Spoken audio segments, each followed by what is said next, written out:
Hello students, let us move on to the next topic. The next topic in the complex integration, that is nothing but the Taylor series expansion and the Laurent series expansion. Before going for the Taylor series and Laurent series, let us move on to the basic things. So first I will start with the definition of the power series. Observe that what is a power series? A series of the form series sigma am z minus z naught whole power n. It is called as the power series in the powers of z minus z naught whole power n. Observe that an is the coefficient. Coefficient may be a real number, may be a complex number. Z minus z naught is nothing but a complex number within a circle of radius r. Now let us move on to the important theorem which is included in your syllabus, that is nothing but the Taylor's theorem. So observe what is the Taylor's theorem. If a function f of z is analytic at all points inside a circle C with its center at the point A, okay, your function f of z, it is analytic. This is your circle C. The center of the circle is at the point z equal to A. So your function f of z, it is analytic at all points inside the circle C. For all points inside C, your function f of z is analytic. The radius of the circle, it is nothing but capital R. Then at each point z in C, I can write the function value f of z as equal to f of a plus f dash of a z minus a plus f double dash of a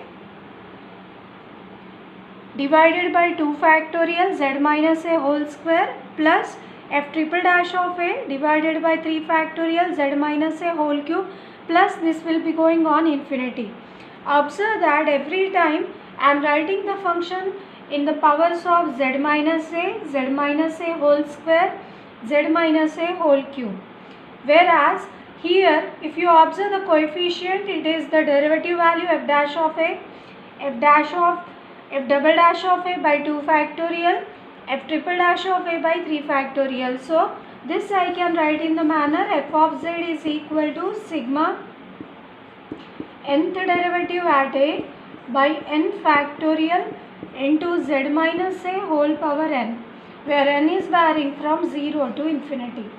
So in general, if you can represent the function in the powers of z minus a whole power n, when your function f of z, it is analytic inside a circle C with the center point at z equal to a and radius r, then this series expansion in the powers of z minus a, it is called as the Taylor series expansion. The series expansion, it is called as the Taylor series expansion. Whereas instead of point A, if you put the origin value a equal to 0, this will be called as the Maclaurin series expansion. So I will write it again.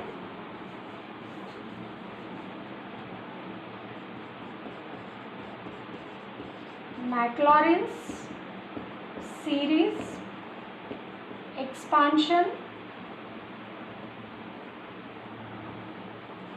Observe it, I am writing it as f of z equal to sigma nth derivative at 0 by n factorial z minus 0 whole power n, where n varying from 0 to infinity. So Maclaurin series expansion, it is a particular case of the Taylor series expansion, whereas Taylor series expansion is the generalized form of the Maclaurin series expansion. Now I will write some important expansions, important series. So let us move on to the first series. The first series, it is nothing but exponential series. The Maclaurin series expansion for e power z, I will write 1 plus z square by 2 factorial plus z cube by 3 factorial plus so on. The radius of convergence of this function f of z or e power z, it is nothing but infinity. Next series, I will write it as sin z. This is a trigonometric function. I can write the sin z as z minus z cube by 3 factorial plus z power 5 by 5 factorial, z power minus z power 7 by 7 factorial plus so on infinity.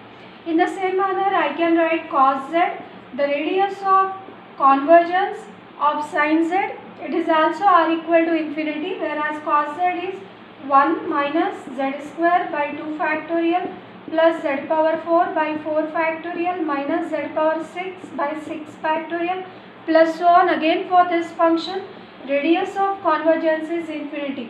Observe that the function e power z, sin z, cos z, these are entire functions, and for the entire functions the radius of convergence is r equal to infinity. Later on, one important Maclaurin series expansion I will write 1 plus z whole power p.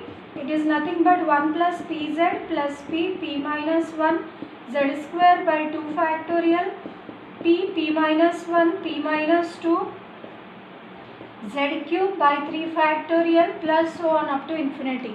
Instead of this p is a real number. Instead of this p, if I substitute the value as minus 1, I will get one more important thing. I can write 1 by 1 plus z. If p is equal to minus 1, the series expansion for 1 by 1 plus z, which is nothing but 1 plus z whole power minus 1, which is 1 minus z plus z square by 2 factorial minus z cube by 3 factorial plus so on up to infinity. Instead of this, if I substitute the value as minus z, I will get the series expansion 1 minus z whole power minus 1 as 1 plus z square by 2 factorial plus z cube by 3 factorial plus so on up to infinity. So these two series expansions are very important whenever you study the Taylor series as well as Maclaurin series expansions. Thank you.